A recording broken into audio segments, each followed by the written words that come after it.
Hi, welcome to the video.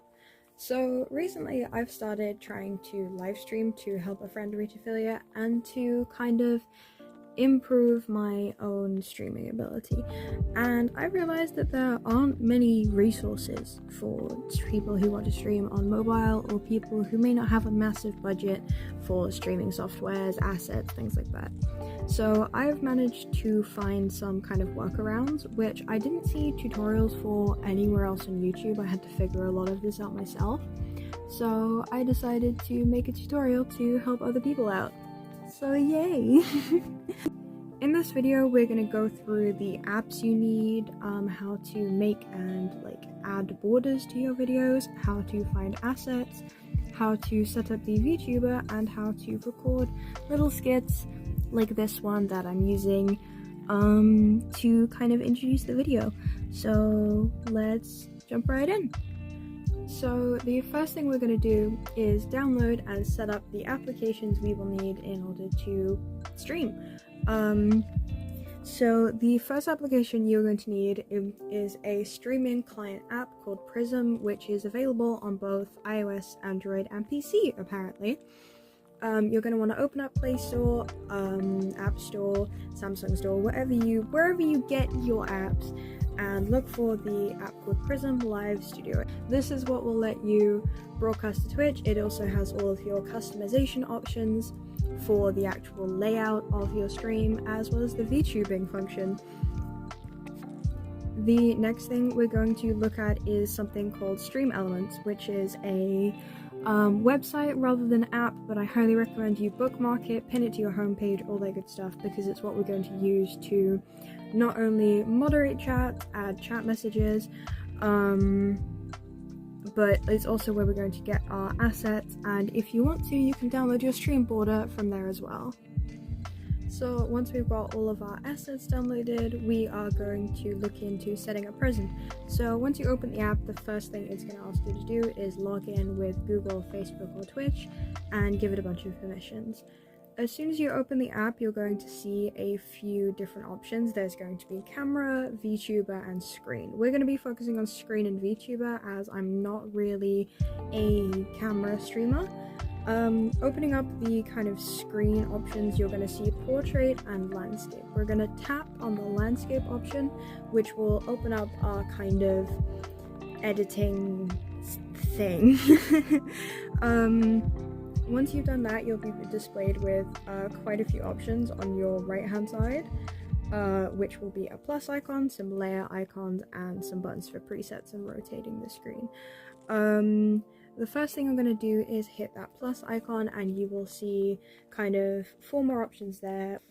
The options will be chat, web, image, and VTuber.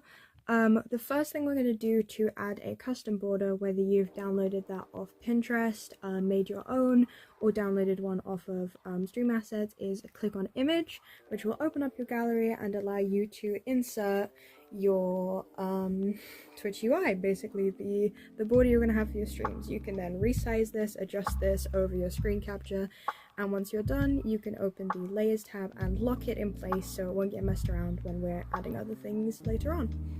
The next thing we're going to be doing is adding the assets like a loading bar, pop-ups, stream assets, things like that to your stream. So we're going to reopen Stream Elements, the account we made earlier, and it will open to your dashboard, but we don't need that right now. So you tap your button on the left to open up your menu, and you will see the section labeled Streaming Tools.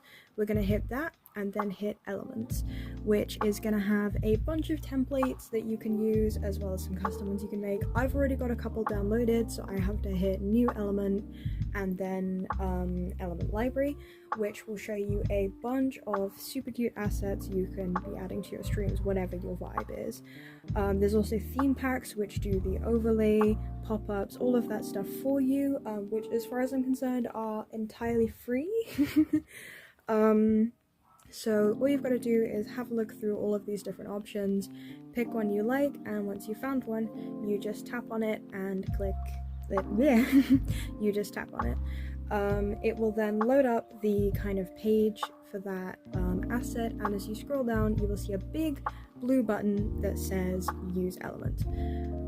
If you give that a tap, it will open up a kind of menu which shows you how to load it into OBS, which is very, very similar to how we will be adding it to Prism. You scroll down and tap that big blue button that says copy URL before we then reopen Prism to our customization page and tap that plus button again.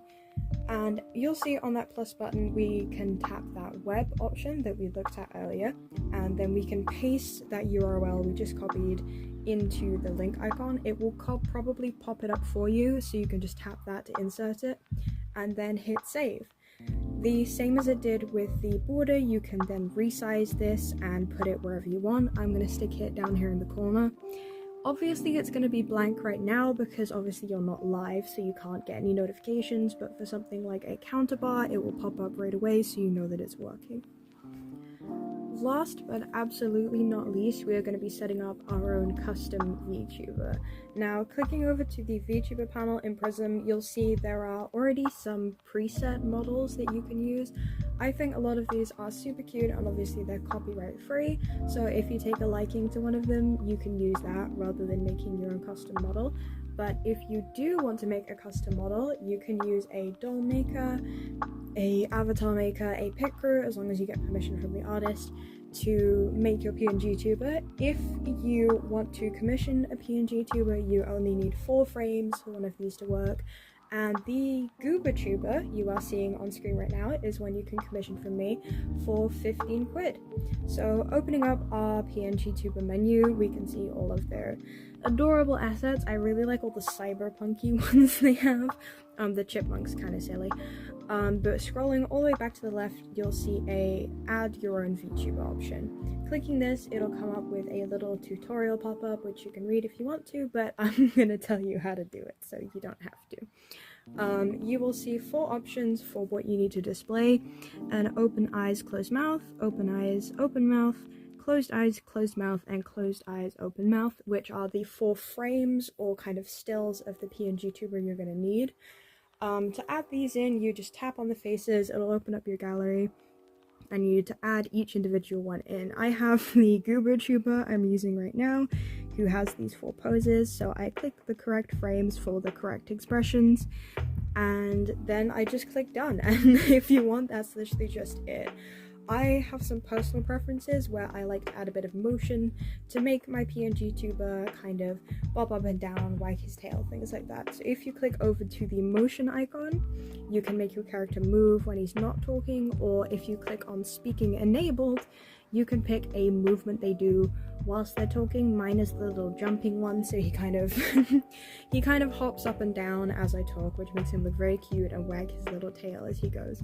So I think that is absolutely precious. But yeah, that is it pretty much. Now, to add your VTuber to your streaming setup, it is super easy. All we have to do is tap back over to the screen page and tap our landscape page again, bringing back up our editor. Then we tap our plus button, and there is a setting already there to click add VTuber.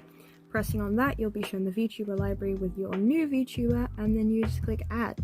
The same as you would with the border, you just resize them, move them to wherever you want, and then they will just do their thing, be an adorable little VTuber. But yeah, that's it. That's how you set up a relatively professional looking streaming setup with a VTuber on a phone. And that is all I have for you. Thank you so much for watching. I really hope this was helpful to some people. I'm not very good at explaining things, and I didn't have my mic on, so the audio quality is probably absolutely terrible. But I just made this because there wasn't really any resources for people who want to stream on mobile, or definitely not as many as I'd like.